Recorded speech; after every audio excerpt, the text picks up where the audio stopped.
Hello दोस्तों, welcome to my YouTube channel. तो दोस्तों आज अपने एक नई वीडियो में आए हैं। क्लास 10 की दोस्तों एक पोएम है जिसका नाम है द ट्रीज। दोस्तों इसके जो राइटर हैं वो है एड्रिन रिच। इसमें दोस्तों ट्रीज के बारे में नहीं बताया गया है। इसमें ट्रीज की जगह वोमेन के बारे में बताया गया है।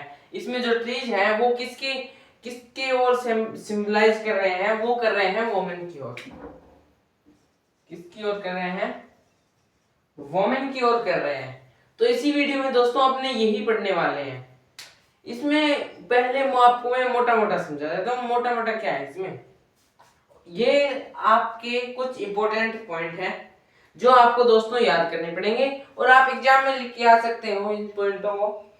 पहला पॉइंट क्या है? The trees are compare to women. जो ट्रीज है ना, ये ट्रीज, ये किससे कंपेयर किया गया है? ये वोमेन से कंपेयर किया गया है। इसके दोस्तों राइटर है वो है एड्रिन रिच। दोस्तों ये याद रखना, ये एग्जाम में पूछा जा सकता है। Adrienne Rich. Women are ready to move out and healed. अब जो महिलाएं हैं ना वो तैयार है।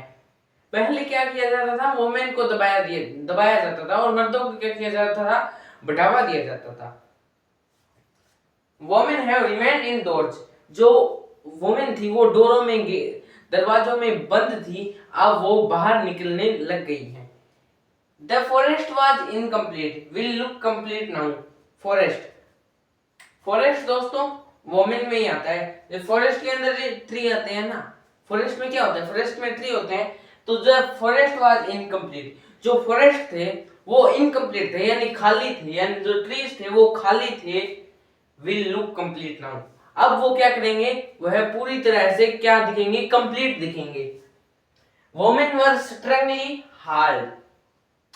वोमन वोमेन थी, अब उन्होंने कठोर यानी कठिन मेहनत की है कि और वो उनकी कठिन मेहनत से वो आज देश में नंबर बन गए। पहले उनको दबाया जाता था, उनको दबंग किया जाता था, परंतु आज ये नहीं है। A large number of women look like newly discharged. अब बहुत सारी वोमेन होती है ना, तो इसमें क्या लगता है? अपने को डर सा लगना लगता है, फियर होता है। Poet also confined writing poverty. जो पोइट है ना, क्या है पोइट का नाम? Adrian rich. एड्रिन रिच है ना दोस्तों, इन्होंने क्या किया है? यही लिखा है पोवर्टी के बारे में ही। इसने पोइटर ने लिखा है कि इसमें जो ट्रीज हैं वो किसकी ओर सिंबलाइज किए गए हैं? वोमेन की ओर सिंबलाइज किए गए हैं। क्या क्या उसमें परिस्थितियां थी वो बताया है। The change is serious and damage is done. अब दोस्तों यह चेंज, इसमें बदलाव आ गया। पहले वोमेन थी वो दबंग थी, पर अब नहीं है। तो इसमें यह बहुत भारी यानी एकदम बड़ा चेंज आ गया है। And damage is done. ये द ट्रीज का चैप्टर था। अब मैं आपको आपकी एनसीईआरटी बुक में क्या है थोड़ा थोड़ा उसमें बता देता हूं मैं। The trees,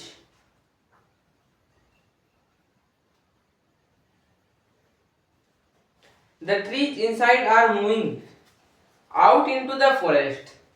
The forest that was empty all these days, where no bird could sit, no insect hide, no sun bury its feet in shadow. The forest that was empty all these nights will be full of trees by morning. जो trees है ना, जो forest में क्या किया करते थे? Move किया करते थे यानी गति किया करते थे। इसमें वास्तव में गति नहीं करते, इसमें जो पेड़ों का ऐसे झूलना होता है ना, उसी को गति के बारे में बताया गया है। वैसे इस ट्रीज में क्या है? किसी ट्रीज को किसकी ओर से सिंबलाइज किया गया है? ट्रीज को वुमेन की ओर से सिंबलाइज किया गया है। The forest that was empty all these days. जो जंगल थे, फॉरेस्ट थे, वो क्या थे? पूरी तरह से एम्प्टी थे, पूरी तरह से खाली थे। Where no bird could sit, जहां पर कोई भी पक्षी क्या नहीं कर सकता था? बैठ नहीं सकता था।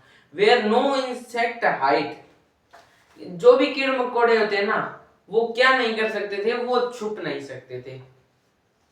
नो सन बरी its feet in Shadow, The forest that was empty all these nights will be full of trees by morning. जो फॉरेस्ट है ना, जो खाली थे रात को दोस्तों जो फॉरेस्ट खाली थे, इसका मतलब जो वोमेन थी वो कमजोर थी, अब वो क्या है, ताकतवर हो गए। इसी को समझाया गया फॉरेस्ट से कि जो फॉरेस्ट थे ना वो खाली थे, कब, रात को। मॉर्निंग हुआ तब क्या हुआ, फॉरेस्ट फुल ऑफ ट्री से भर गया था। पहले फॉरेस्ट खाली था पर अब क्या हो गया, फुल ऑफ ट्री से फॉरेस्ट भर गया है। All night the roots work, और पूरी रात ने क्या किया, जड़ों ने काम किया, मतलब महिलाओं ने काम किया। To descend themselves from the cracks in the veranda floor. The leaves straight toward the glass, small twigs, stiff with X-rattan, long crept pouch, shuffling under the roof like newly discharged patient, half-dazed, moving to clinic doors. अब इसमें बताया गया है कि जो महिलाएं थी पहले वो दुर्बल हुआ करती थी और अब वो ताकतवर हो गई। तो इसमें बताया है all night the roots work, पूरी रात उन्होंने क्या किया है, रूट्स, यानी रूट को अब किससे सिंबलाइज किया गया है, रूट्स को भी वोमन से ही सिंबलाइज किया गया है। ट्रीज में क्या क्या आ रहा है, ट्रीज किसके अंदर वो ट्रीज जो का समूह होता है उसको क्या कहते हैं, अपने कहते हैं फॉरेस्ट। तो फॉरेस्ट भी वोमेन को सिंबलाइज कर रहा है, ट्रीज भी वोमेन को सिंबलाइज कर रहा है, और रूट्स भी वोमेन को सिंबलाइज कर रहा है। तो all night the roots work, कि जो पूरी रात थी ना जड़ों ने काम किया, मतलब जड़ों ने काम किया, किसने काम किया, वोमेन्स ने काम किया। I sit inside doors open to the veranda writing long letters in which I scarcely mention the departure of the forest from the house. The night is fresh, the full moon shines in a sky still open, the smell of leaves and lichen still reaches like a voice into the rooms. My head is full of whispers, which tomorrow will be silent. Listen, the glass is broken, the trees are stumbling forward into the night, winds rush to meet them. अब क्या है, जब धीरे धीरे जो औरतें हैं वो आगे बढ़ रही है तो वो हवा है ना उनको गले लगा रही है, वाइंड्स है ना उनको क्या कर रही है, स्ट्रीट कर रही है, रस कर रही है to meet them. The moon is broken like a mirror, जो चांद है ना वो क्या है, पूरी तरह से टूट गया, जैसे शीशा कांच होता है ना वो टूट जाता है ना पूरी तरह से, वैसे चांद टूट गया है। Its pieces flash now in the crown of tallest okay.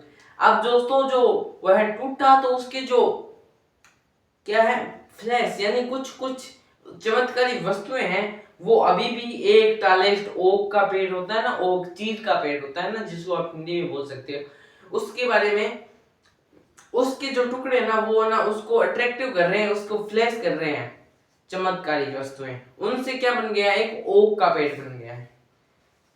यही दोस्तों अपनी स्टोरी थी, पोएम थी, जिसके राइटर का नाम है एडविन रिच, जिन्होंने द ट्रीज के बारे में बताया, द ट्रीज जिसमें वोमेन्स के बारे में सिंबलाइज किया गया है।